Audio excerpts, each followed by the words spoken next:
Mystery Crew, and welcome back to Bloody Red Table Talk. I am your host, Terrell. I forgot my name for a second. And joining me today, of course, is my co-host, Broadus. I don't know what Broadus is doing. For those of you listening to the podcast, y'all can't see the gestures that Broadus is doing. But if you watching it, you can see.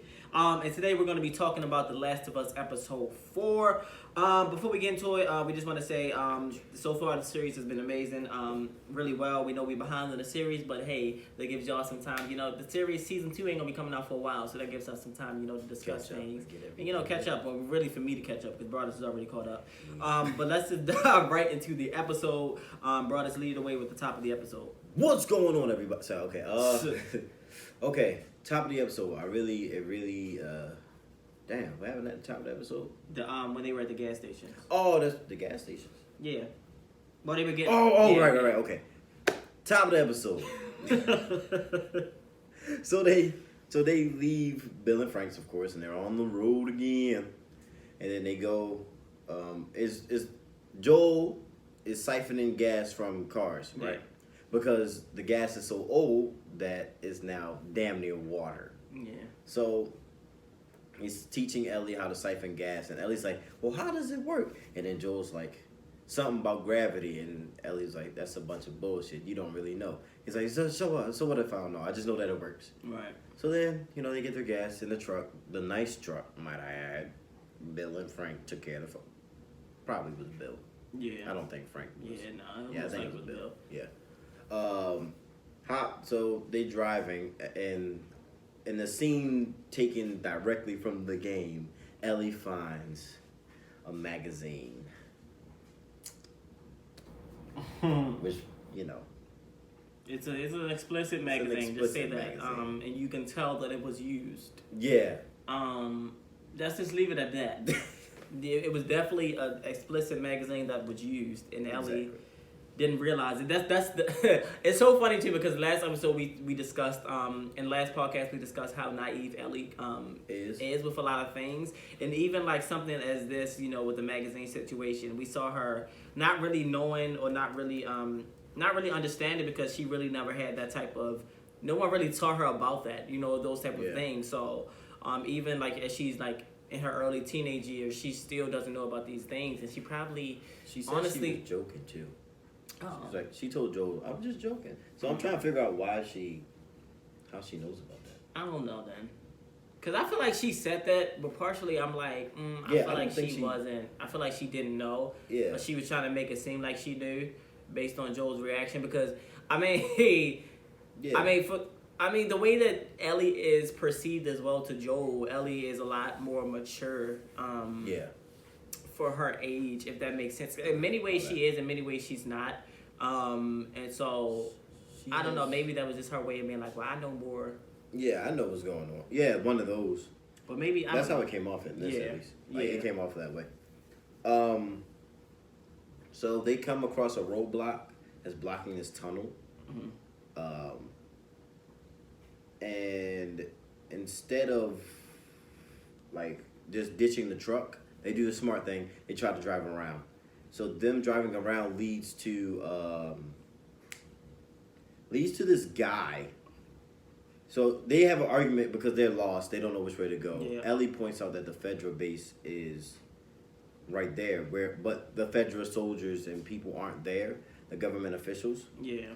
So. And sorry. To keep in context, so one, when they first, got in this highway or whatever, and the tunnel was blocked, one, I do think that was intentional, the tunnel being blocked, and we'll see why. Oh, yeah. But two, also, so they were on the highway, and the tunnel was blocked, so they were like, well, we have to, go around into the city and drive through the town and the city. And when they do this, like you said, she pointed out that it was Fedra, and Fedra actually was in the beginning of the series, episode 1, we were introduced to Fedra as the government. The government basically of everything. They run the whole shit. Yeah. They run the thing. And so now we're seeing it in a different state than we saw originally. Yeah. So I'm sorry, I just said that. Go ahead. Oh no, you're good.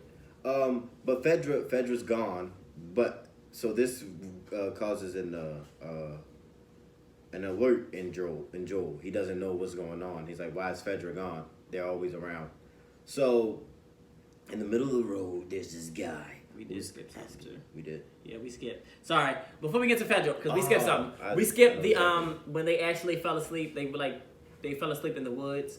It was very short. Like this moment it was basically them just talking and it was basically Joel saying to Ellie that humans are way more dangerous than infected can be, because with infected you can expect them to attack a certain kind of way. Right. People are a lot smarter than infected. They are more calculated. Yeah. And there's so many more ways. Yeah. So that was a lot. That was a big foreshadowing in terms of the upcoming the series. Yeah, really, the series. That's a big foreshadowing in terms of how they're going to interact with a lot of humans. Because for a long time, yes, in the first episode we've seen them interact with humans before, but even still, leading up to this point, it was really a lot based on the infected and how they interacted with the infected. And so now we're kind of seeing them cross paths with humans.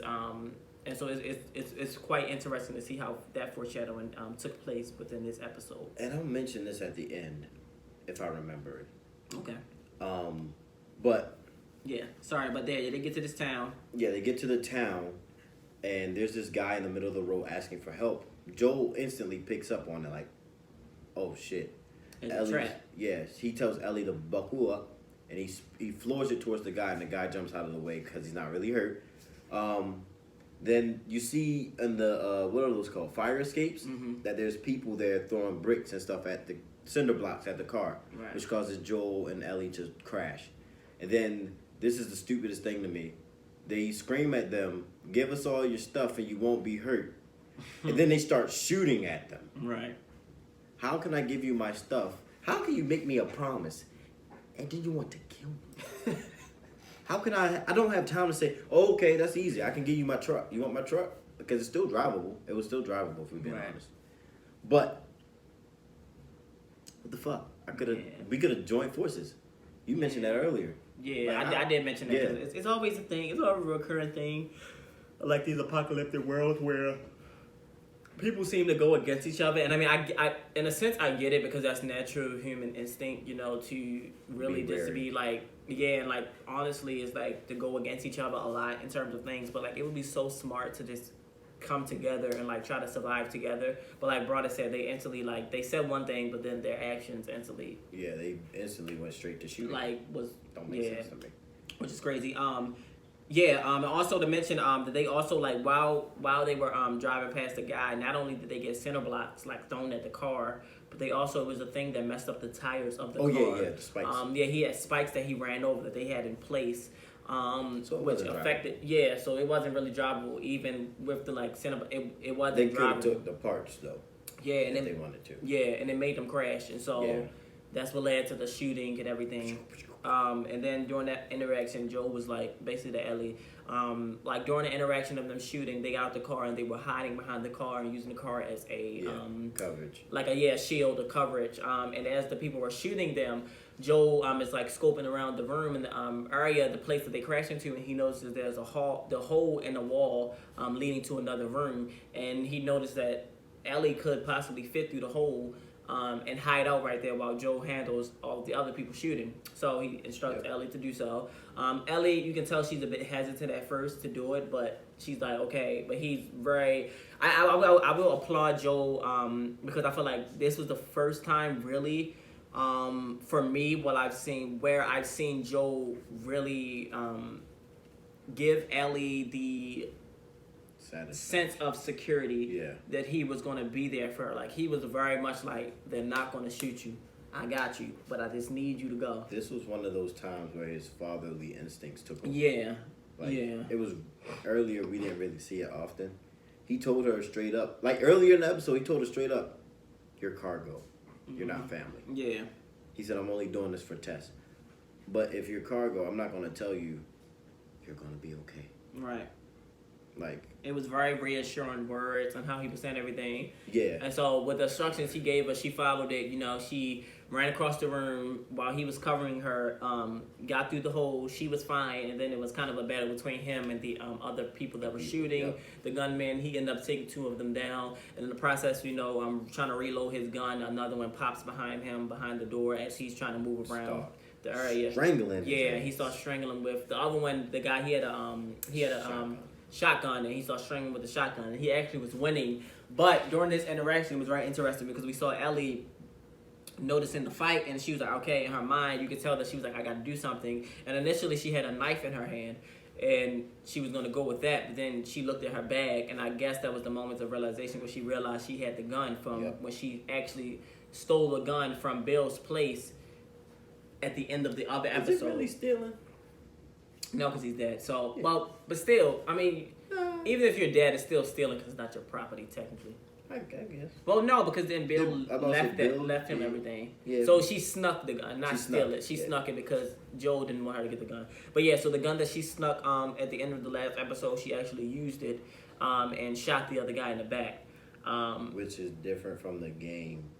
Because in the game, this moment doesn't happen until they're at like a hotel. Yeah.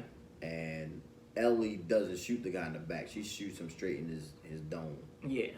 So this was a she shot him in the back. And then the guy who was on top of Joel strangling him with a shotgun got hit by the bullet. And now he's on the ground crying, trying to plead for his life. And mind you, the dude was talking big shit. Yeah, he was like, yeah, I got you. I'm gonna kill you. Before he got shot, he was like, I got you. Like, you shouldn't have came for my people, which his people came for them, which is strange. Yeah. But he's like, you shouldn't have came for my people, this and that. And then he got shot, and the roles were reversed. He was begging. That's literally what he said. He was crying for his mother. Yeah.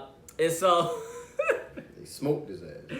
And so we see that once he's on the floor, and immediately once Ellie shoots the guy, Joel is kind of in a bit of shock because he's like connecting the dots on how she got the gun and everything, and he tells her, go back in the room, I'm gonna handle this. But you also get a sense of regret too from Joel. What you mean? Like, you can see in his face that I feel like a small part of him didn't want her to have the gun because, one, she's a kid. Yeah. Two, he didn't want her to make that decision. Mm-hmm.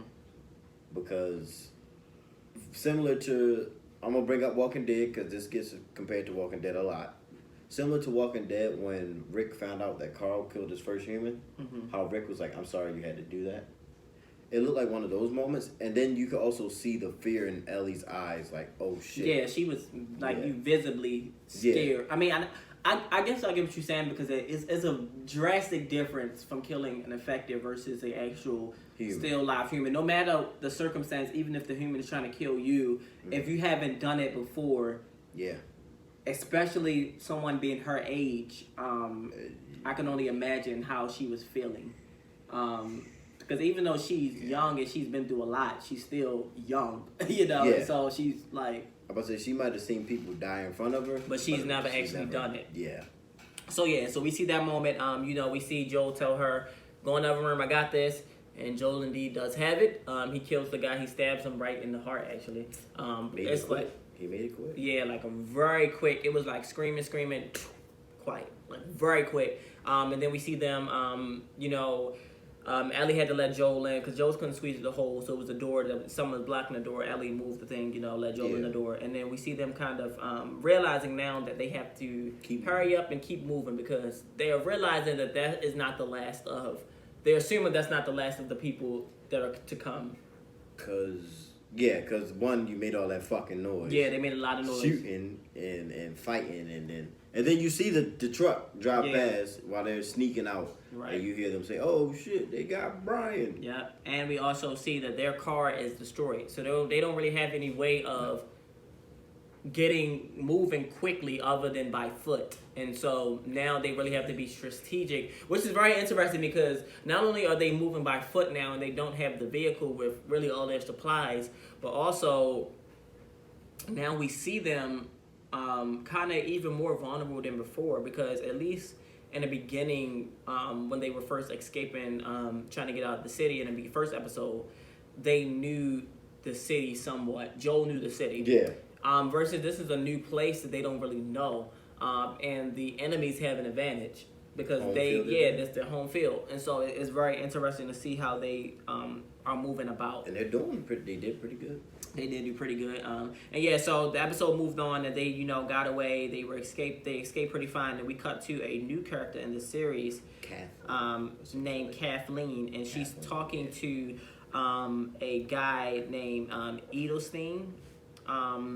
Yeah, the doctor. Edelstein, he's a doctor, and basically she has him captive, and she's trying to get an answer out of him. She's looking for Henry, and she thinks that Edelstein knows where Henry is, and she's not really taking no for an answer. Mm-hmm. And during this conversation, we found out a lot about her, her backstory, how they're connected, and really her agenda with Henry, and a little bit about Henry as well.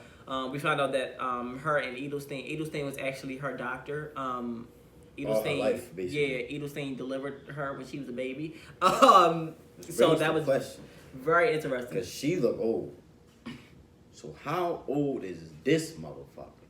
Like, yo, this is crazy. Yeah, I'm assuming they're pretty older because even I guess there's a lot of this episode was very revealing in terms of age.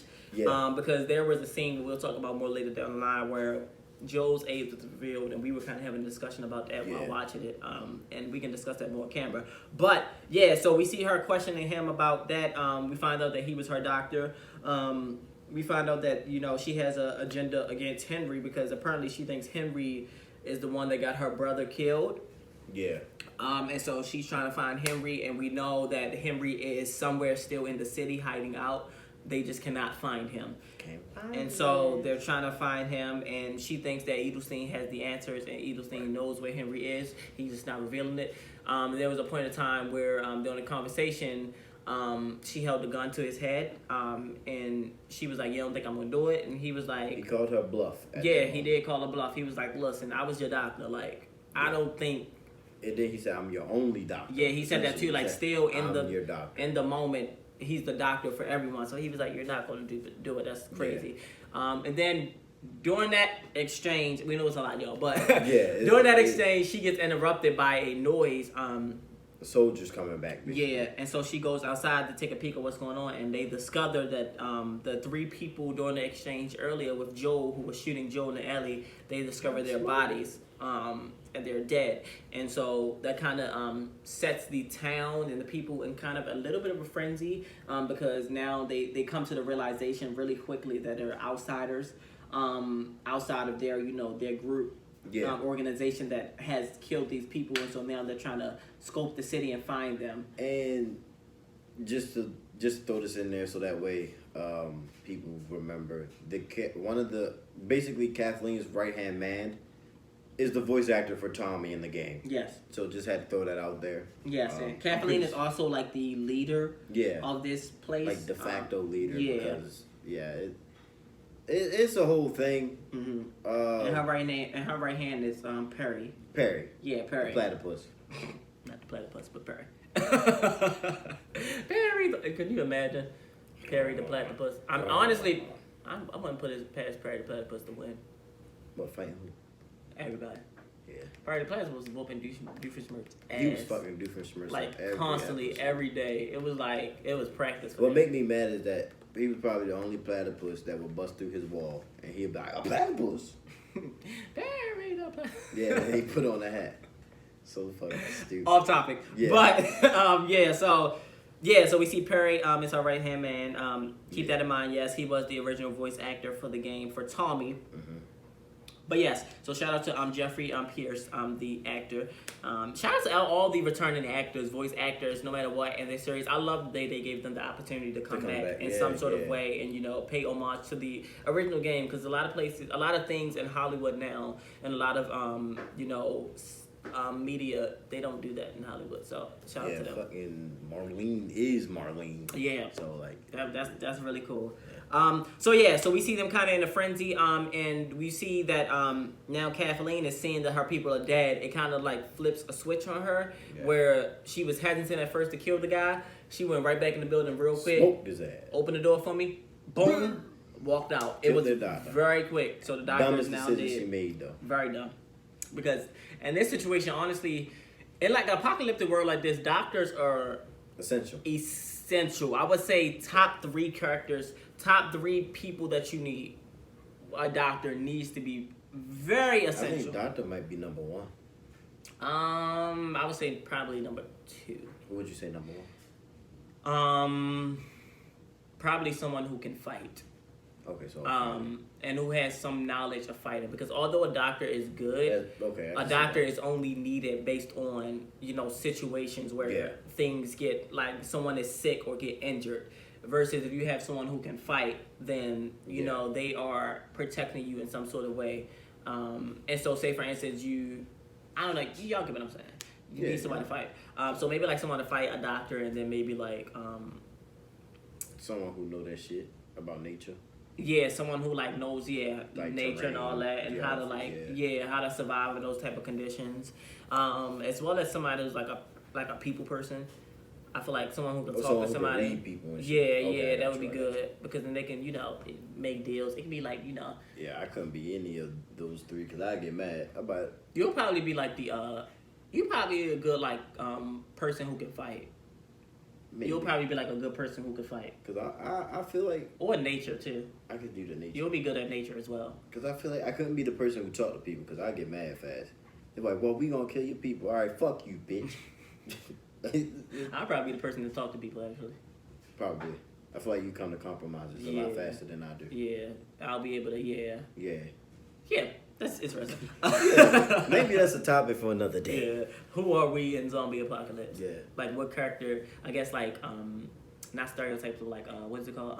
What Walking Dead character are you? Yeah, something like that. You know what I mean? We'll get to that one day. But yeah, so she killed the guy, and then we come back to So essentially, she tell them to raid the town, right? Yeah. Look for Henry, bitch ass. And also keep in mind, one, they are in kind of the Pedra base. So before all of this broke out, it was the U.S. It was the military. So really, they had like when you think about the military, they got so many lockdown things in places, so many good resources in terms of reinforcement for security. So really, they have a lot of really good security measures at their hand, just built in already. You can have like a built-in door like this, what I mean, like they have like the gate to get into town gates is so much like stuff that they already have to their advantage. And so during this point when she's like, okay, like come on, we're gonna search out and look in the town and find Henry, it's also very clear to the audience that in their minds that they think Henry did it,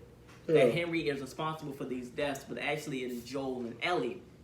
They think. And so it's interesting to see that contrast of who actually did it versus who did do it, who actually did it, who they think versus who they think did it. Yeah, exactly. And see kind of how that is going to interact, especially in the next episode as well. Oh, that's gonna be good. Yeah. So we come back to Joe and Ellie hiding out, and they kind of have like quick discussions. Ellie asks, "How did you know that the dude was lying?" And then it's basically revealed here that Joel was killing innocents back in the day. Mm-hmm. He was setting them up, doing all this other shit. Basically, that Joel was a bad man back then. And Joel kind of knew the game. Yeah. Joel saw a game and he was like, I peeped the game. Yeah, and so that's how he was like, I know this is fake. Immediately, as soon as he saw it, he was like... Yeah, he saw it on his face as soon as he was here. Like, the fuck?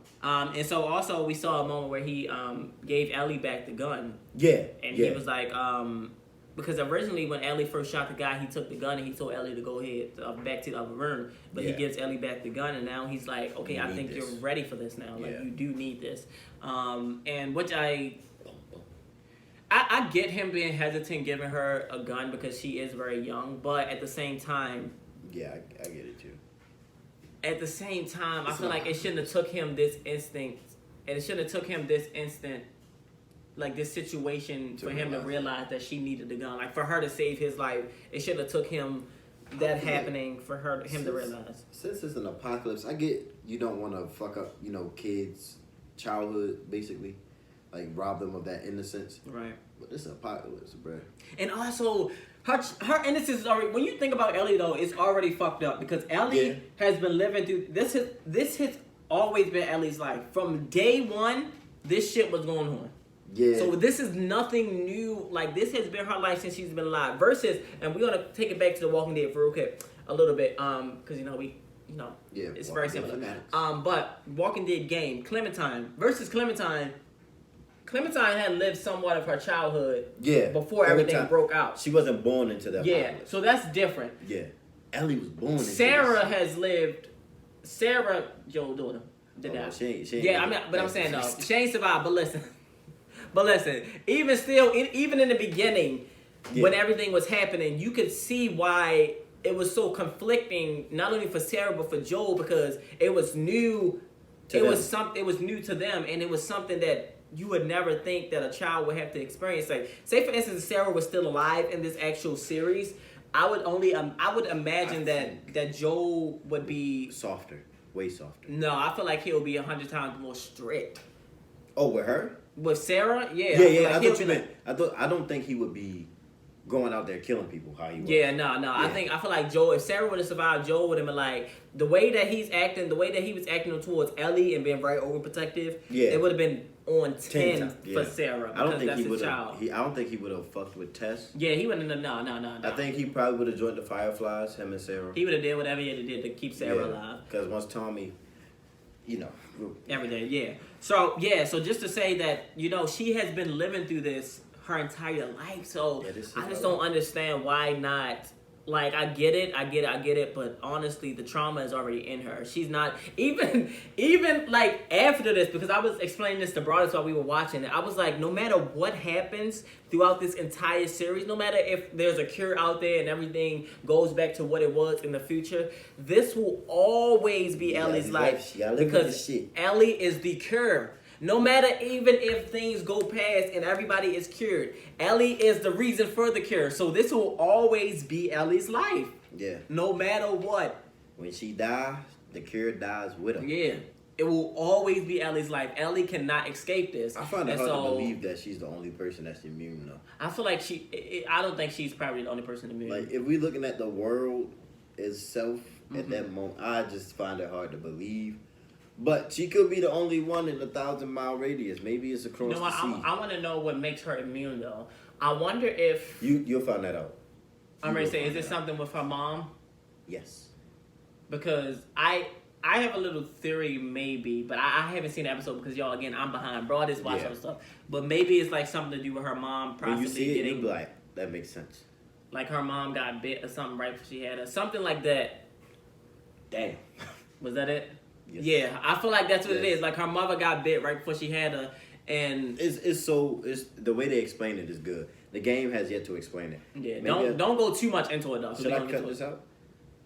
No, because I want to see it. I want to see it. That was just a theory, but I didn't know I was gonna get it right. But that is just a theory in terms of what I thought. So I'll wait to see the episode further because if they didn't explain it. Yeah, well, it wasn't explained to you. Yeah, it wasn't explained to me. That's right. Okay. Because I only had that theory because if she is immune to this, and like you said, there are more out there, I don't think there are adults that are immune. I think there are more children. Yeah. Because exactly. I feel like Ellie is not the only parent who mom was in this situation before. And I feel like maybe Ellie is the only one, or the only person who was aware of it. Because everybody else not getting bit. Yeah. So, yeah. Or maybe if they getting bit, we aren't aware. I don't know. Or their parents ate them when they turned after they gave birth. I don't know. Yeah, that's true. That could be true because some of them couldn't have survived. That's very true. We're gonna get right into. Sorry, let's get back into this episode. We're gonna talk more further that when I see that at least. Yeah. So we see them talking. He gives him the gun, her the gun, whatever. Cool. We move on. Back to Hoochie Bob, Kathleen, and Perry, the platypus. Mm-hmm. They are talking in this weird ass little basement. Basically, Perry's like, "Hey, we gotta check this out real quick." And there's this big ass crack in the ground. That's not it. No. Kathleen goes to the. It was after this. It's something before this. Yeah. Go back real quick, like 10 minutes. Kathleen goes into the attic, and she sees where Henry and his little brother were. Yes. And it's all. You can tell they was up there for a while because there's drawings all over the wall. Yeah, food cans and shit. Keep in context as well. We cut back to Kathleen and Perry, and they meet up, and they like Kathleen like, I ain't find anything. Did you? Perry like, yeah, which leads us to Perry leading Kathleen to the place, basement. To the attic. Oh, the attic. This that's is right. The attic, and then, this is what we see, like everything you said, the drawings, which is Henry's little brother's drawings, as well as like canned food. just like a place, like a kind of a shelter. Where they was living. And so it's a very indication that someone was there, but they are no longer there. I find it hard to believe that they was there that long though. Yeah, nobody said nothing. nothing. Yeah, like that shit. But you know what? I don't, only because the next scene we cut into now Perry and Kathleen going down to the basement of that building. And the basement of that building, we see that there's a room closed off, and they open the room, and there's a big ass crack in the ground. There's a massive crack in the ground, and under the crack, you can see something kind of breathing in a way and moving up. And we get an indication that is actually the fungi. And by their conversation, we can tell that the fungi is growing increasingly fast. Yes. And we see the panic in Perry very quickly. Yeah, because he's like, what the fuck? Yeah, and we see it in Kathleen, but Kathleen, we can see that she's trying to put it off. She's hell-bent on vengeance. Yeah, because she's trying to get Henry. She's like, we'll worry about that later. Let's get Henry. Versus Perry is like, I get we gotta find Henry, but this can affect everybody. Yeah, because Henry just want to leave. Right. What Henry did affected her personally. Yeah, he like, let that shit go. But what's going to happen with this fungi, it can kill all of them. You never know. So he's more worried about that, but she's the leader. And so honestly, it's going to come up to her word. And me personally, I'd have just smoked the bitch and be like, look, the fungus got her.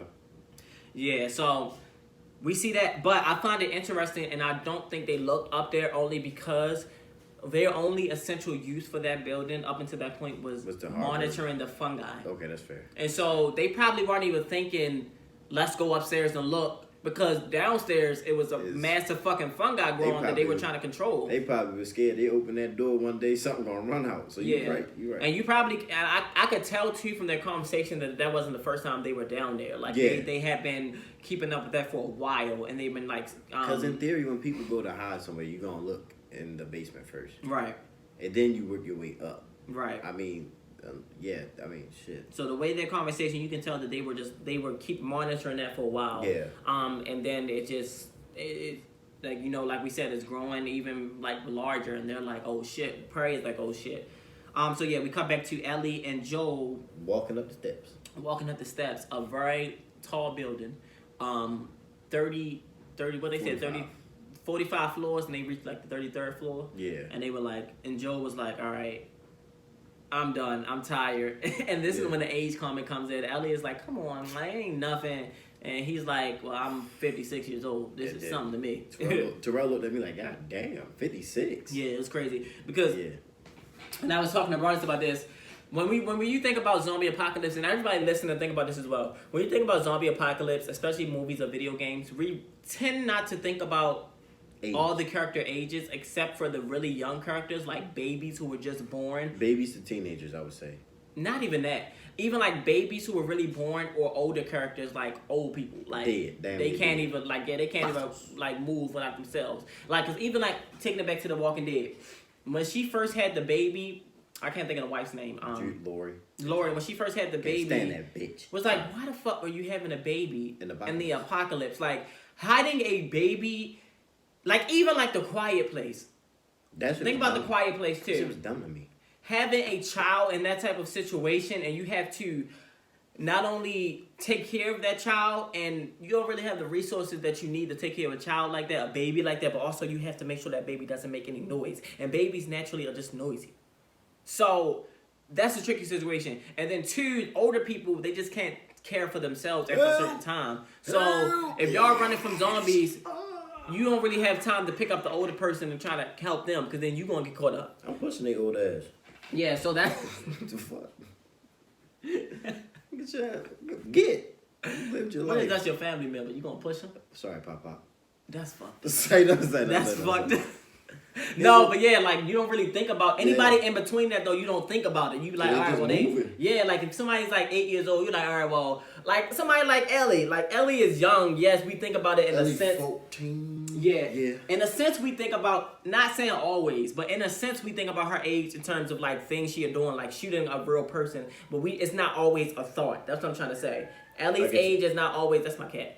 Ellie's age is not always a thought. Ellie's age only comes in when it's something like really serious, or really something that that we just don't realize that a child her age should be experiencing. Exactly. But it's not always constant. A baby and someone older is always constant. It's always going to be a constant thought of how are they going to survive this.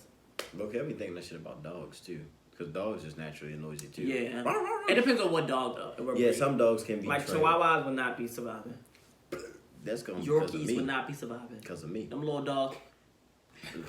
Let's move on. They got real dark real quick. Shut the fuck up. Yeah, so we see them in this building. And yeah, basically they're just walking up these steps, whatever. They get to a point where they rest. And Joel's setting up a trap where it's like glass. Yeah, so we see they actually break into a room. Like he breaks through the glass in the room, get in the room, and then you see Ellie laying down, and Joel is setting up the glass trap where he's laying glass on front of the door. Crunch. So if somebody tries to come in, Joel hears them coming in before they get a chance to sneak up on them. And it's revealed that Joel is partially deaf in his right ear. Yeah. Right. Yeah, the right. Because he was So that's fun. That's gonna be very fun. Yeah, it's interesting. And so then, they fall asleep, and then they wake up, and you wake up to the voice of Ellie calling Joel, and we see that Henry is holding Ellie at gunpoint, and Sam, Henry's younger brother, is holding Joel at gunpoint, and then he said, and we pow! see Sam That's do how like the this, episode ends. and then it cut to the end, and he shoots kill Joel him. straight in the fucking nose. Because that would be the end of the whole series. Yeah, it would be. Yeah. And that's the end of the episode. So in terms of the episode, hold on. Before we get into the end of the episode, want to shout out all the actors. Shout out Pedro, of course, Bella, of course. Lamar Johnson, who played Henry. Melanie Linsky, who played Kathleen. Kavan Woodard, who played Sam. Jeffrey Pierce, who played Perry. John Getz, who played Eldestein. Juan Magano, who played Brian, which was the guy who was begging for his life. And then Eric Brecker, who played Brian's father, who died in the shootout, I think. Yeah, I don't know. Maybe I got that wrong. Fuck it. I might have got some people. I think I got Brian and Brian's father wrong. But shout out those actors regardless. Y'all did your thing. But yeah, in terms of the episode, what I rated out of everything, in terms of all the episodes so far, I would say this is... I'd say this is my least favorite. Yeah. All of them. Out of the 4 so far, this is my least favorite. I'd say this is my least favorite. Not saying that the episode was bad. It just... At times, it felt like a filler episode. Yeah. Like, just to get us information and just to get us really... I felt like this episode really prepared us for the entry of Sam and Henry. Yeah. And their storyline. But other than that, I felt like it was just a filler episode. Very filler. But it was still It was still great for a filler episode, though. We got a lot of storyline. Like, don't get me wrong. It's still a very... Like, as far as a rating would go, for me, it's still high. It's just that out of all the 4, it's the least favorite. Yeah, and this was like a setup. This was like a setup for the future episodes. Even episode 3 was kind of like that. But episode 3 had episode 3 it had a something that was different about it. It felt filler at times, but also I think they did really good with a lot of the stories between Bill and Frank that made it even more than just a general filler episode. So I'm interested to see how episode 5 is going to go about. We got how many episodes? 5 episodes left? 5 more, for this season. We got a season 2 coming very soon. It should be here next year. I don't know. That's maybe next year, because I know they got a lot of effects and special effects. Or the year after. I'm thinking next year. I feel like they got time. Maybe. Because I know... It depends on when they start filming. It depends on filming, because they made this pretty quick. So you're right. It could be about a year. Because it's not a lot of digital effects. Because they do all the special effects and stuff with like actual realistic masks and things like that. So it's just all based on when they film it and editing. And I'm sure they still have some digital stuff they have to do though. But it's not as much. Because I was trying to compare it to House of the Dragon. Mm-hmm. That's just going to take 2 years. Yeah, no, that's going to be long because there's a lot more digital things. A lot. Yeah. I'm expecting a release of next year. Probably around this time. Actually, they probably start releasing. If not, like, because they released in January. Yeah. If not January 2024, definitely January 2025. Yeah, definitely. For sure. It should be out by 2025. Yeah, so we'll be updated with that as well. But we still have the 5 episodes for this season 1. So hey, stay tuned. Yeah, stay tuned. Thank you all for watching. These podcast episodes are getting shorter and shorter by the minute. I guess though, because the longest 2 that we've done were the longest episodes. Yeah, episode 1 and episode 3. Yeah. Yeah. So that's really, but maybe episode 3. Our episode 3, was it that long? Episode 3 was an hour. Yeah. Hour 17 minutes, right? Yeah. Yeah. So yeah, We break shit down, nigga. I mean, yeah, but we getting through it. We getting through it a lot quicker than we. But we. What do you rate it? I'm sorry, you. What do you rate out of 1 to 10? Because we did it based on episodes. I give this like a solid 7, maybe 6.5. Yeah, 7. I'll give it a 7 because episode 1 for me was an 8. Episode 2 for me was a 9. Episode 3 was an 8, and this is like a 7. This is a 7. Yeah, definitely. 7. I can agree with that 7. Yeah, it wasn't a bad episode though. Definitely wasn't a bad episode. I would have gave episode 2 a 10 if that fucking zombie didn't kiss Tess. Yeah. So what do you think about these new characters that we're being introduced to? Yeah. Kathleen, because these are new. Because these these storylines did happen in the game, but they are new characters. They're putting faces to these storylines. Yeah. And so it's gonna be interesting to see how they go about it. Obviously, you've seen it, and I haven't yet. So you said they alright. So. They alright. I mean, me personally, Perry, he's cool. To me, it seems like Perry has more of a character that if they wanted to, they could build expand on it. Yeah. Kathleen, to me, she feels evil just to be evil. Right. If that makes it like, oh, you killed my brother, fuck you, blah, blah, blah, blah. Yeah. Because if you're a leader, you're going to put the group first no matter what. Like, yes, sometimes your personal shit do creep in. Mm-hmm. But, like, when you see a threat that's going to obviously affect the group, you're going to take care of that threat first. That's something that, like, similar to Rick, he had to learn from it. Walking Dead again. He had to learn from his mistakes with Negan. Mm-hmm. Like, because he was going after Negan and people were fucking dying because of it. Yeah. So, that's when he learned, like, oh, we got to do things different. We got to be different in the future. Yeah. So. Yeah. But, all right, Joe, that is the end for this episode for us. Stay tuned for more to come. Yeah, we definitely going to be doing more episodes like this for sure. We should do a game review. Sorry. That was random. We should. We gotta do more stuff. But right now we staying consistent with the last one. Yeah, we gotta we got a Megan group reaction that's out actually now. It's been out now, I want to say for probably like a week now if y'all watching this video, or a few days. So make sure y'all go check that out if you haven't already. We did a Megan reaction, movie Megan with a group of friends at a party, so that was really fun. We have the previous we have the last Last of Us episode up already. Episode 3. And possibly we'll be doing Scream 6 very soon after this one. So stay on the lookout for that. Yo, I just gotta go see it. Yeah, you got to see it. I saw it already. Yeah, I gotta see So it. it's gonna be interesting seeing that. But all right, y'all, that is it for us, and we out. Peace.